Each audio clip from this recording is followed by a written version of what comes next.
त्याच्या मनातला सैतान जागा झाला होता. त्याने हळूहळू तिच्या पाठीवरून हात फिरवायला सुरुवात केली. नेहा, आज एक जण येईल बघ आपला रूम बघायला. त्याचं नाव रुपेश आहे. माझं सगळं बोलणं झालं आहे त्याच्यासोबत. तू रूम दाखव आणि माणूस बरा वाटतो का बघ. नितीश म्हणाला. हो दाखवते, पण तुम्हाला कसा वाटला बोलून. नेहा म्हणाली. हो ग, तसा बरा वाटला. इथे नोकरी करतो, एकटाच असतो. चल मी येतो म्हणत नितीश ऑफिसला गेला. मग नेहा रेश्माला उठवायला गेली. रेश्मा 10 वर्षाची होती. आता कोरोनामुळे शाळा बंद, मग ती निवांत उठायची. दुपारी तिचा ऑनलाईन क्लास सुरू व्हायचा. नेहा आणि नितीशचे 2 मजली घर होते. खाली 4 रूम होत्या, तिथे ते राहायचे. आणि वरती टेरेस आणि 2 रूम होत्या, त्याच रूम भाड्याने द्यायच्या होत्या. ते बघायला रुपेश येणार होता. दुपारनंतर रुपेश तिथे आला. नेहाने त्याला रूम दाखवली. तो एकटाच होता आणि सध्या कोरोनामुळे घर कुठे मिळत नव्हते. म्हणून रुपेशने रूम आवडली असे सांगून डिपॉझिटची रक्कम नेहाला देऊन गेला. उद्या माझे सामान घेऊन येतो बोलला. दुसऱ्या दिवशी सकाळी रुपेश आला तर नितीश नाश्ता करत होता. तेव्हा रुपेश रूमची किल्ली मागायला आला. नितीशने त्याला आग्रह करून आपल्या सोबत नाश्ता करायला बसवले. नेहा आणि नितीश एकदम माणुसकी वगैरे जपणारे, सगळ्यांना मदत करणारे असे जोडपे. रेश्मा तेव्हा उठली आणि बाहेर आली. कोण आले बघायला. नितीश म्हणाला, रेश्मा बेटा, हे अंकल आहेत, आपल्या वरच्या रूम मध्ये राहणार आहेत. तसा रुपेशने रेश्माला हॅलो बोलला. ती पण बोलली. मग चहा नाश्ता करून रुपेश रूमकडे गेला. थोड्याच दिवसात तो नेहा आणि नितीश सोबत चांगला रमला. रेश्मा पण त्याला अंकल म्हणत खेळत राहायची. कधी त्याच्याकडे होमवर्क करायला निघून जायची. नेहा काही स्पेशल जेवण बनवले असेल तर रुपेशला आवर्जून द्यायची. आपल्या भावासारखे त्याला मानत होती. एकटाच आहे, घरचे लोक गावाकडे आहेत या भावनेने ती त्याला खाऊ पिऊ घालत होती. एक दिवस रेश्मा होमवर्क करायला अंकलकडे जाते असे नेहाला सांगून रुपेशकडे आली. तो मोबाईलमध्ये गुंग होता. रेश्माने आवाज दिला, अंकल काय करता. तसा तो भानावर आला. अरे रेश्मा, ये काय होमवर्क करायचं काय. हो अंकल, तुम्ही घ्याल का माझा होमवर्क. रेश्मा बोलली. हो दाखव मला म्हणत रुपेशने तिला आपल्या शेजारी बसवली. तो मोबाईलवर पॉर्न व्हिडिओ बघत होता. रेश्मा त्याला अभ्यासाचे सांगत होती, पण त्याचे लक्ष तिच्या नाजूक ओठाकडे हाताकडे होते.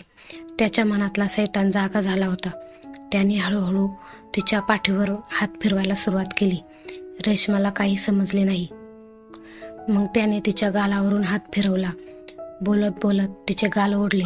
हळूहळू तिच्या फ्रॉकच्या आत हात घालून सगळीकडे हात फिरवू लागला. रेश्माला समजेना, तिला कसे तरी वाटत होते. ती बोलली, अंकल हात काढा. पण त्याने हात नाही काढला. मग तो तिच्या छातीवर हात फिरवत राहिला. मग रेश्माला ही जरा विचित्र वाटली. ती चटकन उठली आणि मी जाते घरी म्हणत पळत खाली आली. तिला याचा अर्थ काही समजला नाही. आता जेव्हा जेव्हा रुपेश नितीशकडे खाली असायचा तेव्हा मुद्दाम तो रेश्माला सहज स्पर्श करायचा. 4-5 दिवसांनी रेश्मा तो प्रसंग विसरून गेली आणि परत रुपेशकडे गेली अभ्यासासाठी. तर त्याने परत तसेच केले. तिची छाती दाबू लागला. मग त्याने तिच्यावर हात फिरवायला सुरुवात केली. तशी रेश्मा उठली आणि खाली पळत आली. नेहा बोलली, काय ग, काय झाले रेश्मा, पळत का आली. रेश्मा काही बोलली नाही. आता रेश्मा रुपेशला बघून पण घाबरू लागली. तो घरात आला तरी बेडरूम मध्ये बसायची. आता रेश्मा रुपेशकडे जात नसायची. 2 दिवसांनी रेश्माचा वाढदिवस होता. नेहा, नितीश, रुपेश आणि रेश्माचे थोडे मित्रमैत्रिणी होते वाढदिवसाला. केक कापला. सगळ्यांनी रेश्माला केक भरवला. रुपेशने ही केक भरवला आणि तिच्या गालावर किस केले. तशी रेश्मा पळत रूम मध्ये गेली आणि टॉवेलने आपला गाल पुसू लागली. इकडे नेहा सगळ्यांना केक आणि खाऊ देत होती. बराच वेळ झाला रेश्मा बाहेर आली नाही. सगळेजण आपल्या घरी गेले. रुपेशही घरी गेला. नेहा रेश्माला पाहायला आली तर रेश्मा बेडवर पायावर डोकं ठेवून रडत होती. नेहा तिच्या जवळ गेली. बोलली, रेश्मा काय झाले आणि तू रडत का आहेस. आज वाढदिवस ना तुझा, मग का रडतेस. पण रेश्मा काहीच बोलेना. नेहाला काळजी वाटू लागली. नितीशही कामासाठी जरा बाहेर गेला. नेहाने विचारले, रेश्मा काही त्रास होतो का तुला.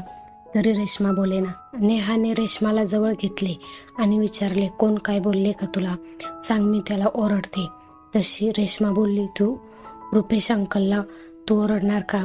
तो खूप बॅड अंकल आहे. का अंकल काही बोलला का तुला? नेहा म्हणाली. तेव्हा रडत रडत रेश्माने रुपेश कसा वागतो तिच्याशी हे सांगितले. नेहाने सगळं ऐकून शॉक झाली. ज्याला घरच्यासारखं वागवलं, खाऊ घातलं, तोच माझ्या मुलीशी असा घाणेरडा वागला. नेहाला संताप झाला. काय करावे? याने रुपेशला चांगली अद्दल घडेल. त्याला जबरदस्त शिक्षा व्हायला हवी, तरच तो रेश्मासारख्या मुलीच्या वाटेला जाणार नाही. नेहा बोलली, रेश्मा, आता तू मला जे सांगितले तेच तू पोलीस अंकलला सांगशील का? हो मामा, मी सांगेन. मग नेहा रेश्माला घेऊन सरळ पोलीस चौकीत आली आणि कंप्लेंट द्यायची आई बोलली. मग पोलिसांनी रेश्माला सरळ विचारले आणि रुपेशची कंप्लेंट दिली. पोलीस म्हणाले, आता कुठे तो रुपेश? घरीच असेल, नेहा म्हणाली. मग नेहा सोबत पोलीस तिच्या घरी आले. रुपेशच्या रूमकडे गेले. दार बंद होते. पोलिसांनी दार वाजवले. रुपेशने दार उघडले आणि दारात नेहा, रेश्मा आणि पोलिसांना पाहून घाबरला. काय झाले त्याने विचारले. तसे पोलीस म्हणाले, काय झाले ते तुला सांगतो, चल आता चौकीत. मी काय केले पण? रुपेश घाबरत म्हणाला.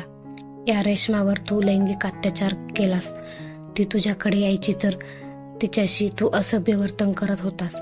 नाही हो, मी असे काही केले नाही, या रेश्माने सांगितले आहे. तेव्हा गुपचूप चल, नाही तर बेड्या ठोकून वरात काढीन तुझी, पोलीस म्हणाले. तसा गुपचूप रुपेश पोलिसांसोबत गेला. जाताना पोलीस नेहाला म्हणाले, तुमच्यासारखे धाडस प्रत्येक आईने करायला हवे. आपल्या मुलीशी कोण असभ्य वर्तन करत असेल तर अशा नराधमांना पिढीच ठेचायला हवे. रुपेशने केलेला प्रकार हा बाललैंगिक अत्याचाराचा आहे. त्याला योग्य ती शिक्षा देऊ. पण तुम्ही एक जागरूक आई आहात, याचा आम्हाला अभिमान वाटतो. पोलीस गेले. नेहा रेश्माला म्हणाली, आता गेली ना भीती? त्या अंकलला पोलीस घेऊन गेले.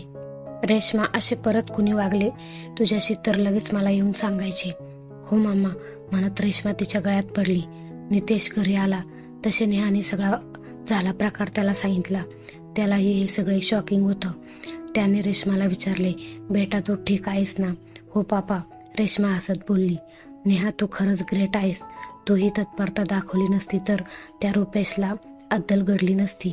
नितेश म्हणाला, हो, मी आई आहे आणि मुलीचे संरक्षण काळजी मलाच घ्यावी लागणार ना. आई म्हणून कायम माझी ढाल माझ्या मुलीच्या सोबत असेल, नेहा म्हणाली. नितेशने प्रेमाने दोघींना जवळ घेतले. इकडे पोलिसांनी रुपेशचा मोबाईल चेक केला. यावरूनच सिद्ध झाले की रुपेश एक घाणेरड्या वृत्तीचा माणूस होता. म्हणूनच त्याने रेश्माशी असे वर्तन केले आणि त्याने ते कबूलही केले. रुपेशला या गुन्ह्यासाठी कमीत कमी 7 वर्ष कारावास तसेच दंड अशी शिक्षा होऊ शकते.